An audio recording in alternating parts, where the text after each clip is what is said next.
पटैले छोड़ी सैया के मजा मिल तब एगो छौड़ा पटैले छोड़ी सैया के मजा मिल तब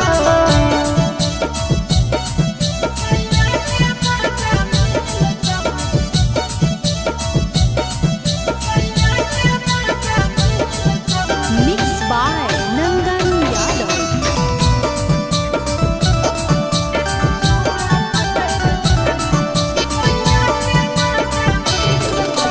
रानी गे अभी हो जवानी चढ़ल सजन बनैले मन रहत भरल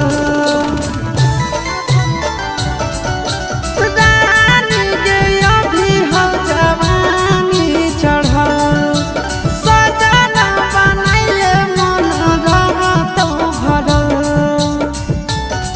छोड़ी करे टराई पढ़ल लभ के पढ़ाई पलंगिया खूबे गहिल त छोड़ी करे टराई पढ़ल लभ के पढ़ाई पलंगिया खूबे गहिल त एगो छौड़ा पटैल छोड़ी सैया के मजा मिल त एगो छौड़ा पटैल छोड़ी सैया के मजा मिल त